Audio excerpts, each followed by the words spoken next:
जितने भी व्यक्ति इस कुंभ मेला में आए हैं वो सब कुछ न कुछ पाना चाहते हैं। कोई डुबकी लगा के, कोई दर्शन करके, कोई सुन के। अब सफल कौन होगा ये अलग विषय है। डुबकी लगाने वाला सफल होगा कि सत्संग सुनने वाला सफल होगा कि जो रोड से ही हाथ जोड़ा, प्रणाम किया, दर्शन किया, निकल दिया, वो सफल होगा।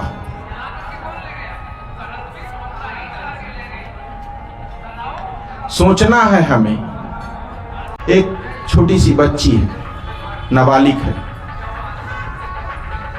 उसके साथ बलात्कार हो जाता है, अन्याय हो जाता है।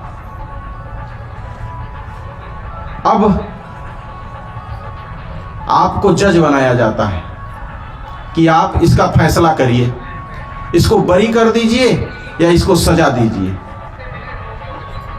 आप सर्वे सर्वा, आप क्या करेंगे? चाहेंगे कि ऐसे आदमी को सजा ना मिले? हर आदमी चाहेगा कि सजा मिले, लेकिन हम अपने भगवान को ऐसा बनाए हैं, अपने पूज्य को, अपने परमात्मा को, गंगा नदी को ऐसा मान लिए हैं कि ये इन सब पापों से मुक्त कर देगी। ऐसा मुक्त करने वाला कितना निर्दयी होगा, सोचिए आप। और निर्दयी कहने वाला कौन है? जो उनके सबसे बड़े भक्त हैं कि हमारे भगवान के पास आ जाओ, हमारे गुरु के पास आ जाओ, सारे दुख दूर कर देंगे आपके। कितना भी पाप किए हो वो पाप नष्ट हो जाएगा।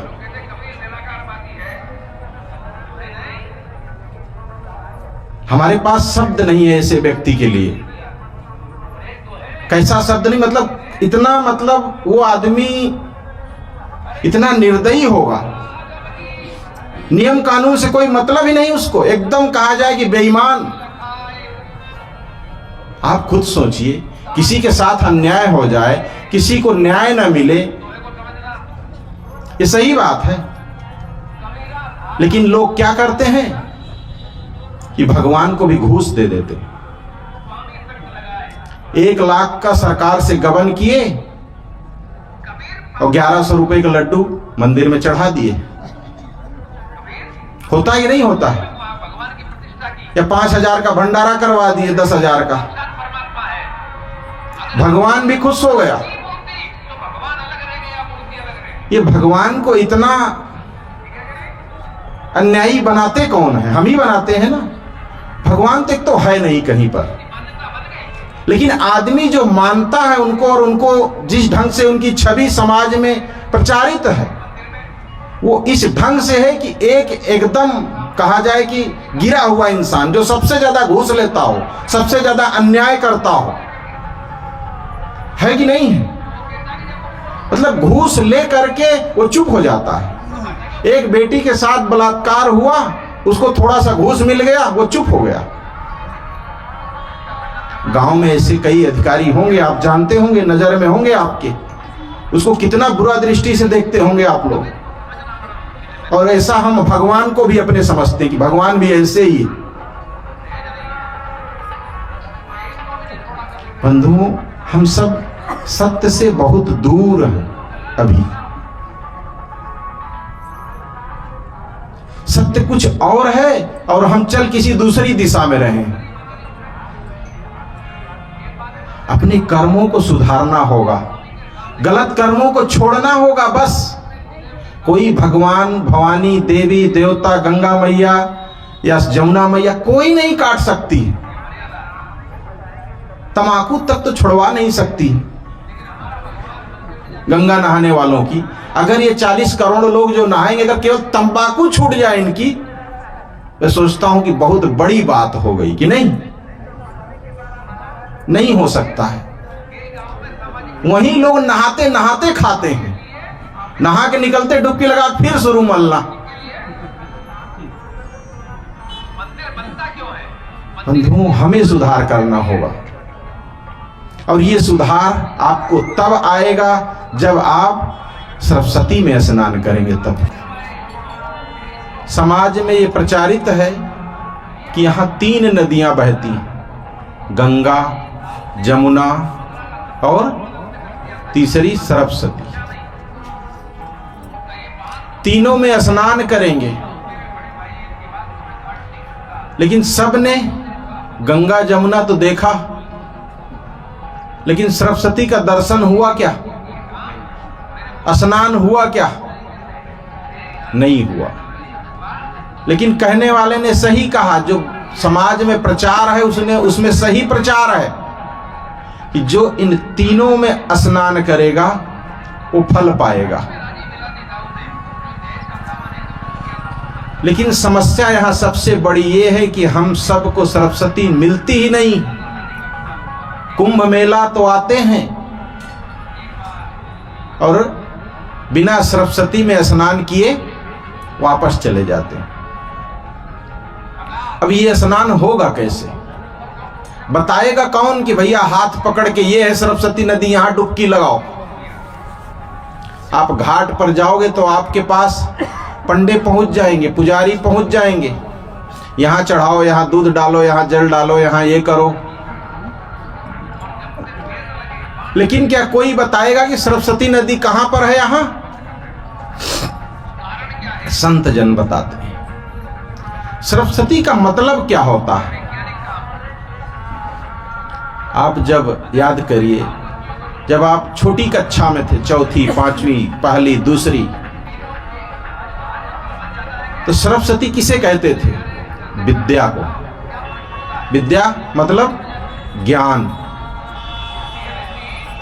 जो ज्ञान है वही सरस्वती है। और ये ज्ञान, ये सरस्वती आज यहां हर पंडाल में बह रही है। सरस्वती का मतलब ज्ञान है केवल, और ये ज्ञान यहां हर पंडाल में बह रहा है। और ये 12 महीना नहीं बहेगा। कितने महीना बहेगा? केवल 1 महीना, 12 जनवरी से 12 फरवरी तक। उसके बाद यहां सरस्वती नदी देखने को नहीं मिलेगी। लेकिन बंधुओं, विडंबना है, दुख है कि लोग यहां आते तो कितने लाखों हैं, करोड़ों हैं, लेकिन सरस्वती का दर्शन कर ही नहीं पाते हैं, जान ही नहीं पाते सरस्वती नदी है कौन, उसमें स्नान कैसे किया जाता है। लोग तो बस इस पंडाल से उस पंडाल, उस पंडाल से उस पंडाल, लोगों के आके बताते हैं मैं इतना दूर तक गया, वहां तक गया था, वहां उनका पंडाल लगा, वहां अमुक, वहां अमुक। लेकिन जो ज्ञान की नदी है, जो ज्ञान का स्नान है, उससे अछूते रह जाते हैं। बंधुओं, जरूरत है कि हम उस सरस्वती नदी को ढूंढें, उस सत्संग को ढूंढें, उस ज्ञान को ढूंढें और उसमें निमज्जन करें, उसमें स्नान करें। सब यहां ढूंढ ही रहे हैं और किसी को मिल नहीं रहा। कबीर साहब इसीलिए कहते हैं कि पानी में मीन पियासी। मछली तो है पानी में, लेकिन वो प्यासी है।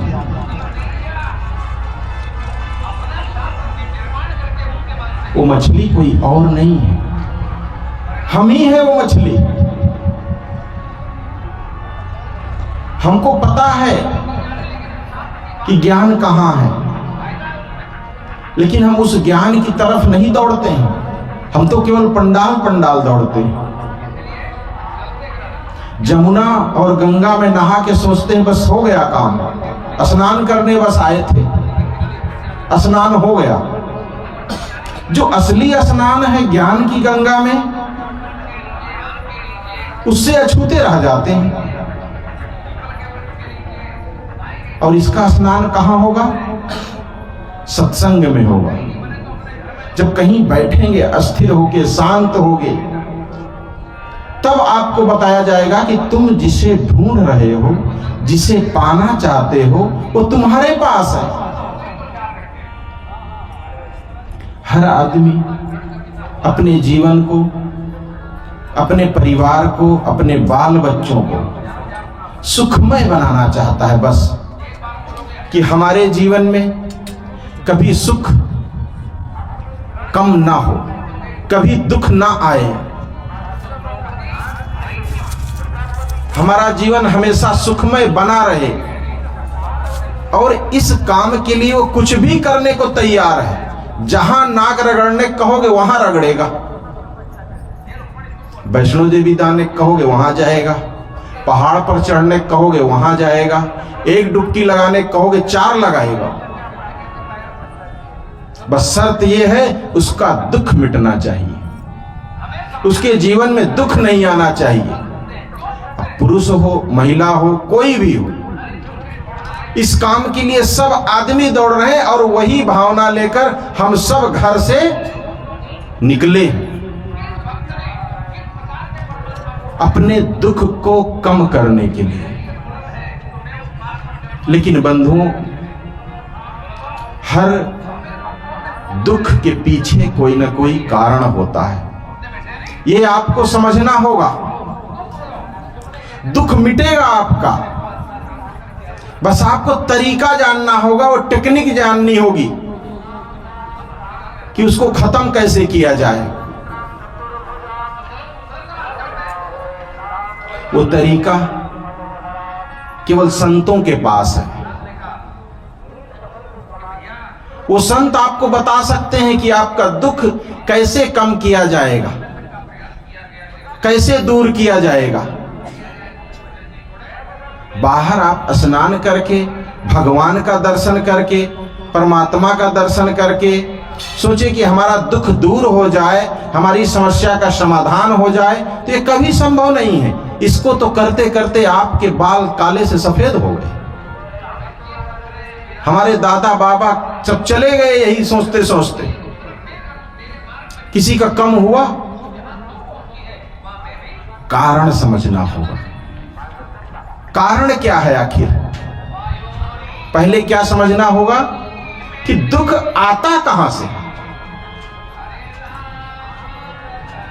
अगर आपके घर में कोई चोर घुस जाए और आपको पता चल जाए कि हमारे घर में रोज चोर घुसता है और कुछ ना कुछ चुरा ले जाता है, तो आप क्या ढूंढेंगे? सबसे पहले डंडा, उसे मारे।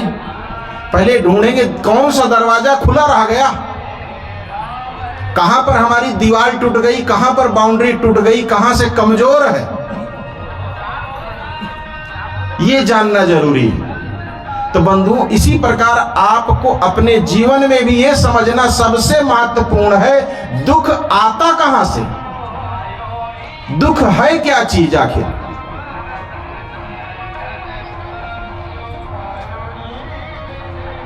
थोड़ा दिमाग लगाएं कि कहां से आता है दुख। बड़े बड़े दुख आपके जीवन में आए होंगे। आपका बेटा मर गया, आपका कुछ धन रखे थे, बहुत इंपॉर्टेंट काम करने के लिए कोई चुरा लिया, कोई आपको धोखा दे दिया, आपके साथ छल हो गया, आपका घाटा हो गया। यही सब दुख होता है ना संसार में।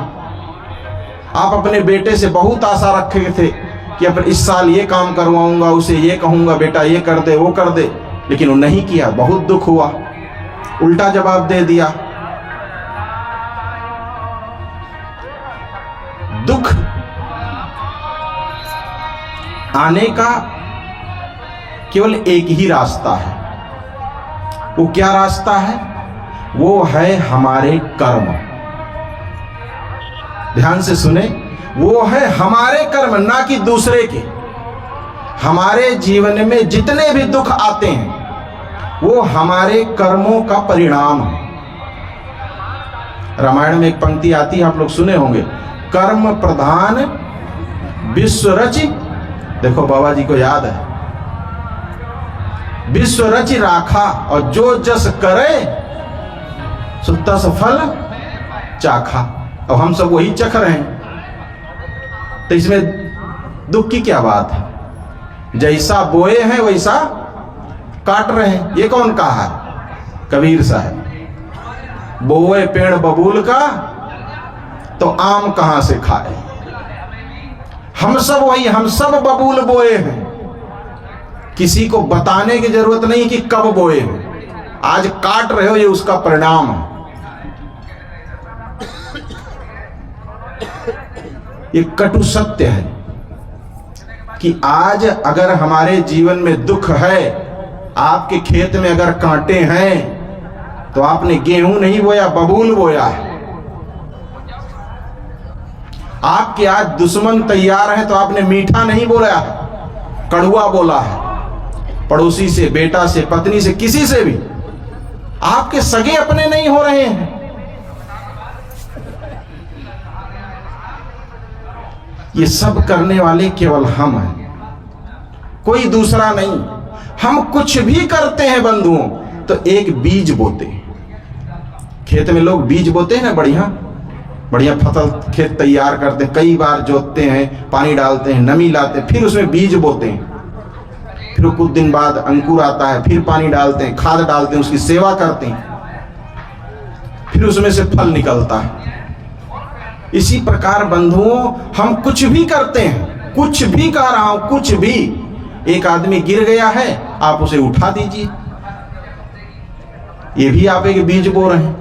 एक आदमी गिर गया, एक लात और मार दीजिए, ये भी आप बीज बो रहे हैं। कोई असहाय दिखे, आप उसकी सहयोग कर दीजिए। कुछ ऐसा लगा कि हाँ सच में ये इसको जरूरत है 100 रुपए की, आप उसे दे दीजिए।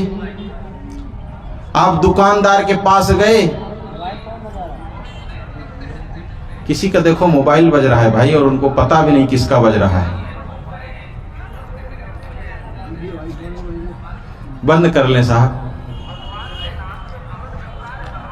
मैं कह रहा था कि आप किसी दुकान में गए, 50 रुपए का सामान लिए, 100 की नोट पकड़ाए, दुकानदार क्या समझा 500 की, 50 रुपया वापस करना चाहिए, 450 वापस कर दिया। आप ऊपर से नीचे तक देखे आई, आपके पास 2 ऑप्शन है। उसको बता दीजिए भैया तुमसे गलती हो रही है, या तो चुपचाप समेट के अंदर धर लीजिए।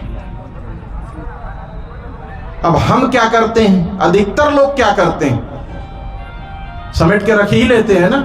आती हुई लक्ष्मी कौन लात मारता है? परिणाम क्या होगा इसका?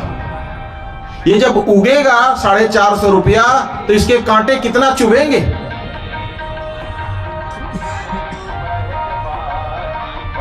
ये आदमी बीज बोता है, और ये बीज रहता तो एक ही है भाई, लेकिन जब ये उगता है तो बहुत सारा होता है। एक गेहूं को पेड़ लगाओ, उसमें एक ही थोड़े, कम से कम 200-300 गेहूं निकलेंगे। आज किसी की आप एक थप्पड़ मार दो किसी को, या 1 रुपए की हानि कर दो, 100 रुपया किसी का चुरा लो, क्या आपको क्या लगता है उतना ही देना पड़ेगा? सूद ब्याज सहित कई गुना ज्यादा देना पड़ेगा, और जो आप मेहनत से कमाए उसको भी देना पड़ेगा साथ में, वो भी जाएगा लेकर के वो। अब यही हो रहा है, इसी से आदमी परेशान है कि दुख खत्म काहे नहीं होता है। गेट तो हम बंद ही नहीं कर रहे हैं ना, दुख किधर से आता जहां से है वो बंद ही नहीं कर रहे हैं हम, अभी करना बंद ही नहीं कर रहे हैं हम, अपने आप को सुधार कर ही नहीं रहे कर्मों का। जब तक गलत कर्म नहीं बंद करेंगे तब तक दुख के दरवाजे नहीं बंद होंगे। और जीवन को कितनी भी डुबकी लगा लें, कितना भी सत्संग सुन लें, कितने भी पर्वतों की यात्रा कर लें, कितनी भी नाक रगड़ लें, इसको कोई कम नहीं कर सकता। हिंदुस्तान में 140 करोड़ लोग हैं लगभग, 140 करोड़ में लगभग कहते हैं 40 से 45 करोड़ लोग स्नान करेंगे यहाँ। सबके दुख खत्म हो जाए तो कितनी बड़ी बात है, हैं?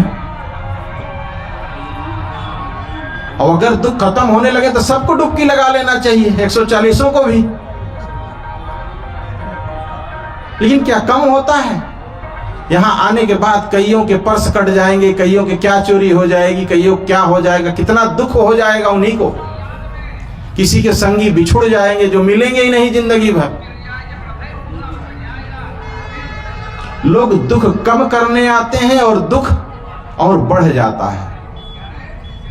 बंधुओं, दुख कम करने का एक ही तरीका है कि हम अपने कर्मों को सुधारें, गलत कर्मों को छोड़ दें, दुख आना बंद हो जाएगा।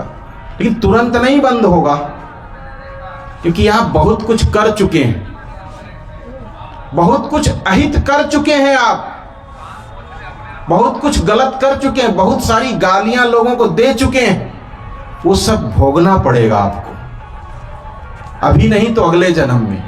उससे कोई नहीं बचा सकता है। और अगर कोई बचा दे आपको इन दुखों से, अगर कोई आपको आपके किए हुए गलत कर्मों के परिणाम से अगर कोई बचा दे, तो उसके लिए कौन सा शब्द ढूंढूं मैं?